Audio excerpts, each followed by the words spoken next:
பூத்து குலுங்கும் செடி கொடிகள், அடர்ந்த மரங்கள், இடையிடையே பொய்கைகள். ஆஹா, மனதை மயக்கும் காட்சிகள். ஆஹா, அருமை அருமை. அழகிய பெண்ணே, நீ அருங்கி எப்படி வந்தாய்? நான் பூம்புகார் நகரைச் சேர்ந்தவள். என் பெயர் மணிமேகலை. மணிமேகலா தெய்வம் என்னை இங்கு கொண்டு வந்து சேர்த்தது. நீங்கள் யாரம்மா? இத்தீவிற்கு எப்படி வந்தீர்கள்? என் பெயர் தீவத்திலகை. நான் தீவையும் தீவில் உள்ள புத்தக பீடிகைகளையும் காவல் சென்று வருகிறேன். பெருமை மிக்கவர்கள் மட்டுமே இத்தீவிற்கு வந்து இந்த புத்தக பீடிகைகளை வணங்க முடியும். அந்த பெருமையை நீ பெற்றிருக்கிறாய். நீ அறிய வேண்டியது அது என்ன அம்மா?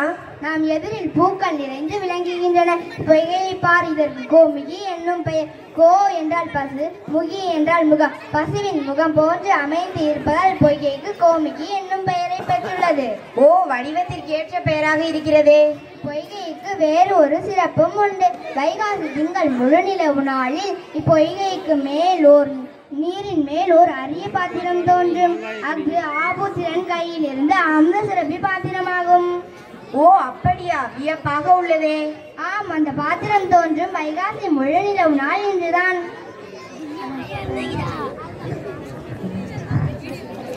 அதன் சிறப்பு என்ன? அமுத சுரபி பாத்திரத்தில் இட்ட உணவை எடுக்க எடுக்க குறையாமல் வளர்ந்து கொண்டே இருக்கும். அதனை கொண்டு எத்தனை பேருக்கு வேணாலும் உணவு அளிக்கலாம். அப்படியா? வியப்பாக உள்ளதே. ஆம், அந்த பாத்திரம் தோன்றும் வைகாசி முழுநிலவு நாள் இன்றுதான். எனக்கு ஒரு மொழிதான் தெரியும்.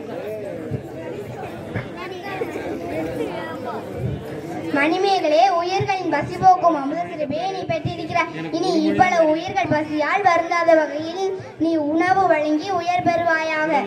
அனைத்து மொழியையும் தெரியும் பாரு. யார் நீங்கள்? நான் இவ்வூரில் வாழ்ந்த கோவலன் மாதவியின் மகளாவேன். உங்கள் சிறப்பை அறிந்து இப்பாத்திரத்தில் உணவு பெற வந்தேன். ஓ, நீங்கள் தான் மணிமேகலையா? உங்கள் பெற்றோரை பற்றி அறிவேன். உங்களை இன்றுதான் காண்கிறேன். ஆமாம், இது என்ன பாத்திரம்? மிகவும் அழகாக இருக்கிறது. இதன் பெயர் அமுத சுரபி. இது எனக்கு மணிப்பல்லவ தீவில் கிடைத்தது. இப்பாத்திரம் உங்களுக்கு எப்படி கிடைத்தது? இப்பாத்திரம் எனக்கு மணிப்பல்லவ தீவில் கிடைத்தது. அப்படியே அமுத சுரபியின் சிறப்பை அறிந்தேன். இதோ இப்போது அமுத சுரபியில் உணவை இடுகிறேன். ஆமாம், இது என்ன? இதை கொண்டு என்ன செய்வீர்கள்? அன்பிற்குரிய ஆதிரையே, ஏழை மக்களின் பசியை போக்குவதே மேலான அறம். உணவு கொடுத்தவர்களே உயிரை கொடுத்தவர்கள் என்பதை நான் உணர்ந்துள்ளேன். இப்பாத்திரத்தில் இருக்கும் உணவை பசியால் வாடும் மக்களுக்கு எல்லாம் வழங்கப் போகிறேன். அமுத சுரபி, மிகவும் மகிழ்ச்சி. உங்கள் அறம் செழிக்கட்டும், மக்களின் பசி நோய் ஒழியட்டும். இப்போது அமுத சுரபியில் உணவை இடுகிறேன்.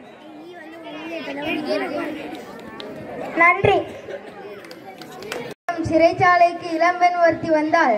அவள் கையில் சிறிய பாத்திரம் ஒன்று இருந்தது.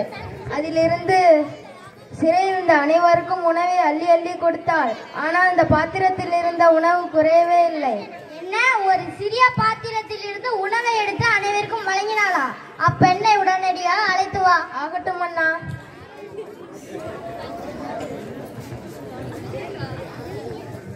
அருளுள்ள கொண்ட அரசே, வணக்கம். பெண்ணே, நீ யார்? உணவு அல்ல குறையாத பாத்திரத்தின் பெயர் என்ன? இது உனக்கு எப்படி கிடைத்தது? பாத்திரம் எனக்கு மணிப்பல்லவ தீவில் கிடைத்தது. மாதம் செய்தவளே, இந்த உலக மக்களின் பசுபிணித்திற்கும் பங்குடைய அறத்தை செய்கிறாய். நான் உனக்கு செய்ய வேண்டிய உதவி ஏதேனும் இருக்கிறதா? அன்பால் ஆட்சி செய்யும் அரசே, சிறைச்சாலையில் தண்டனை பெற்றுள்ளவர்கள் திருந்தி வாழ வழி காண வேண்டும். சிறை கோட்டம் அறக்கோட்டமாக மாற வேண்டும். அதற்கு என்னவெல்லாம் செய்ய வேண்டும்? வள்ளுவர் வாழ்ந்த நாடு இது. புத்தர் பிறந்த அறம்போதித்த பூமி இது. எவையெல்லாம் நன்மைகள் எவை தீமைகள் என்பவற்றை எல்லாம் தக்க அறிஞர்களை கொண்டு சிறையில் உள்ளவர்களுக்கு எடுத்து கூற வேண்டும். மேலும் அவர்களுக்கு பெற்றோரை மதித்தல், முதியோரை பேணுதல், உறவினர்களை அரவணைத்தல் போன்ற அறநெறி கல்வியையும் அளிக்க வேண்டும். இதுவே என் வேண்டுகோள் மன்னா. நல்லறம் புரியும் நங்கே, உன் வேண்டுகோள் அனைத்தையும் நடைமுறைப்படுத்த ஆணையிடுகிறேன். நன்றி மன்னா.